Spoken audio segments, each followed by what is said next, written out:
Hi friends, దండాలు.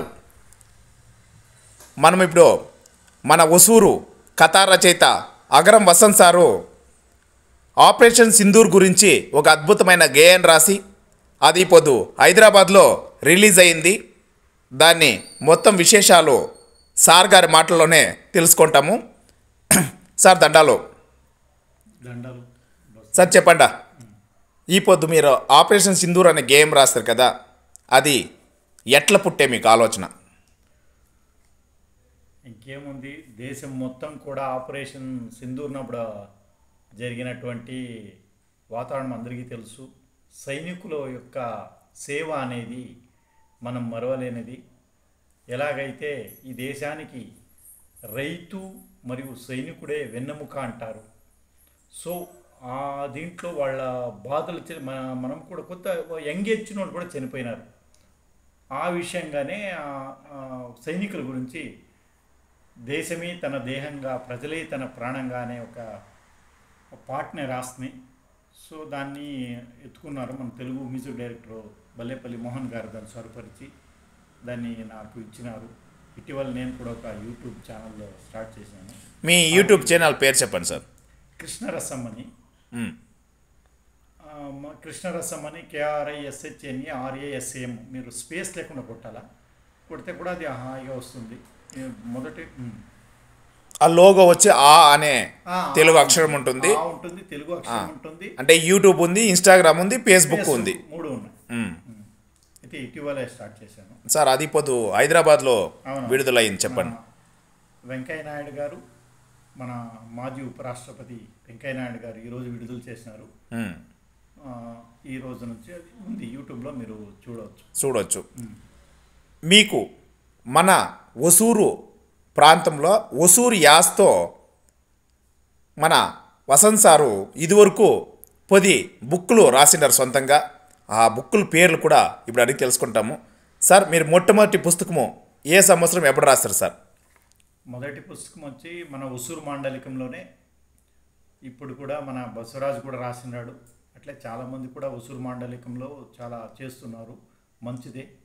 మన మాండలికంలో చేయాలా. మొదటగా నేను 2010లో తెల్లకొక్కర్ల తెప్పం అనే కథల గురించి రాస్తున్నాయి. అదంతా ఎట్లుంటుందంటే, మనము ఎప్పుడైతే 1956లో ఆంధ్ర రాష్ట్రం నుంచి విడిపోతున్నాం, ఎలా అక్కడికి ఒసూరుకి మనం వచ్చి ఆంధ్రకి పోలని పోరాటాలు చేసాం, అవంతా కూడా ఆ కథల్లో ఉంటాయి. తర్వాత రెండో బుత్తిగా వెండి మైళ్ళు బండ బతుకులు అని ఇక్కడుండే సామెతలు వీటి గురించి అంతా రాస్తున్నాయి. ఆట ఆడుకుందాం రా అనేసి మరో పుస్తకం. ఇదైతే వచ్చి ఒక 100 ఆటలు మన చిన్నప్పుడు పల్లెల్లో ఆడే పిల్లోళ్ళు ఆడే ఆటలు, ఇంకా కన్నాముచ్చాలాట్లు, గోళీలాట్లు, బంగరాలాట్లు, ఆన్పీలాట్లు మించి కూడా ఆంధ్ర రాష్ట్రంలో కూడా ఇది లేదంటే ఒక 70 ఏళ్ళ విజయవాడని ఆయన నాకు ఫోన్ చేసే, మేము చిన్నప్పుడు ఆడుతూ ఉంటామని. ఆ ఆట ఆ మాటలతోనే ఆట. అవలక బువ్వలక అట్లా ఆడతారు. అవలక బువ్వలక కూడా కాదు, సారీ, అంటే ఒక పేరు ఇస్తాం. ఇప్పుడు అమర్నారా బసవరాజు, అమర్నారా అంటే బసవరాజు గిసవరాజు అట్లా వస్తుంది. అది మాటలతోనే ఆట. అది ఇక్కడే ఉంది, ఎప్పుడో ఉండింది, అది పోయింది అని చెప్పి. ఆంజినప్ప గింజినప్ప గిరిగిరి గింజినప్ప తలాలత ఆంజినప్ప నీ పేరు ఆంజినప్ప అట్లా వస్తుంది. ఇక్కడి నుంచి కూడా అదే బేస్ మనకి ఇక్కడ ఉంది. అవును, వాళ్ళు కూడా మర్చిపోయినారు. ఇట్లా ఇచ్చిన 100 ఆటలు రాస్తున్నాయి. దీన్ని ఇది వచ్చేసి ఈ ఆట నుంచి కర్ణాటక ప్రభుత్వం వచ్చి దీన్ని కన్నడకి ట్రాన్స్లేట్ చేసింది. ఓహో, సరే సరే. కన్నడంలో వాళ్ళు పుస్తకంగా వేసుకున్నారు. నన్ను పిలిచినారు, బెంగళూరు పిలిచినారు. వాళ్ళ పూర్పు భాషా భారతి ఉంది కదా, అక్కడే సన్మానం చేసినారు. అవంతా జరిగింది. తర్వాత వచ్చి ధణి అంటే ధ్వని.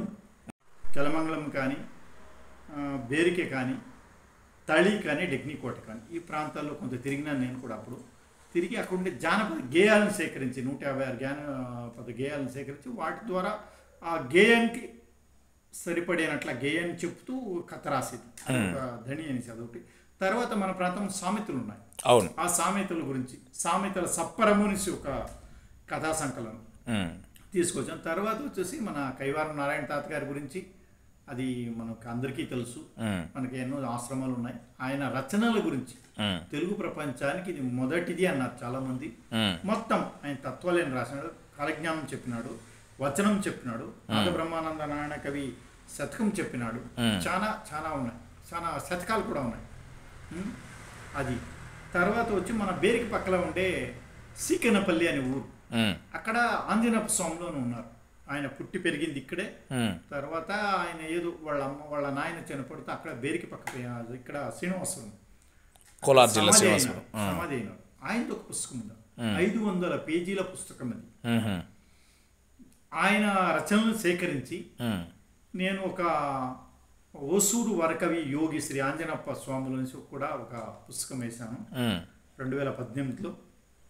తర్వాత మాటల మూట ఇటీవల విడుదలైంది. ఉమ్, తర్వాత వచ్చి ఇవన్నీ కథా సంకలనాలు. పోయిటరీ విషయాన్ని అంటే కవిత్వం విషయానికి వస్తే ఇప్పుడు రాసింది కథ మర్చిన మనిషి అని మొన్న ఉగాది రోజు విడుదల చేస్తా. తర్వాతగా ఇప్పుడు ఇదే ఇప్పుడు తెలుగు భాష గురించి ఒక గేయం కూడా రాసినాను. అవంతా కూడా మనము ఈ 2